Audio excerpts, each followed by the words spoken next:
So why would I do this episode in English? Well, I'll let you know in about 5 seconds, but first, let's roll the intro.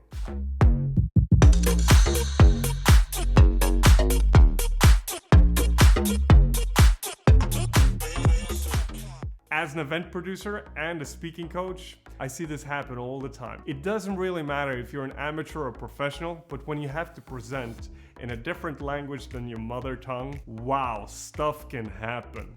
I've seen the most experienced people get so nervous and so focused on how they pronunciate,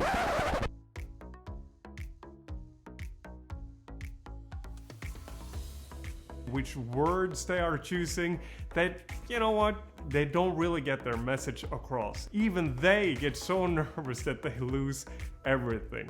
So the big question is, of course, what can we do about this? I have 3 pieces of advice to you, and I really hope they can help you in being more comfortable presenting in English.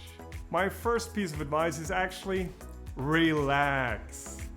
No one in the audience is gonna expect that you speak fluently. No one's gonna expect that you're gonna know all the words because it's not your language. If you think about it, it's actually an opportunity because the bar is already lowered. So if you only surpass that expectancy even just by a teeny tiny bit, the rewards are amazing. People are gonna be impressed. So it's actually an opportunity. Just go with the flow and relax and have fun with it. Now, my second piece of advice has to do with accents. A lot of people are concerned that their accents aren't good enough, that it sounds too not Native American or English. Well, guess what? You're not a native speaker, and you have to view your accent actually as a strength. A while back ago, when I was living in New York, I lived there for about 6 months. Actually, I lived on Long Island, where I got to meet a lot of cool people. And I remember having a conversation with a guy called Jared. We spoke about accents and not being a native speaker and so forth. And he commented on my English, and he said, "You've been living here now for 5 months, and I can actually notice that you're starting to adapt to the local accent." And I told him, "Hey, great, that's fantastic. I can actually wear off my Norwegian accent." But then he paused for a second, he said, No. Never try to wear off your Norwegian accent. I actually like it. I like your Scandinavian accent. I think it's a positive thing. It's a part of your identity. Don't try to be something that you're not. Be who you are. Be proud of your accent. Basically, it represents where you're coming from. Honestly, after that conversation, I never bothered about my accent at all. I never tried to sound like this or sound like that.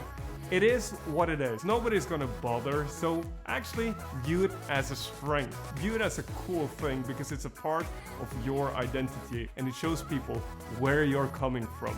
My third piece of advice is, here it comes again, practice, practice, practice. Go out there, join a course, join a workshop, especially like a speaking course or a speaking workshop where you get to practice speaking in English. Because the more you practice, the more you don't have to think about speaking English. You can just focus on the message and getting the message across to the audience because in the end, that's the only thing that matters. So when you're nervous about speaking English, that's more about you. It has nothing to do with the audience. And when you start focusing on yourself, you start to lose track on the most important thing, and that is, again, getting your message across to the audience. So I'm going to leave you with that. That's the episode. I wish you the best of luck, and I say, go get 'em.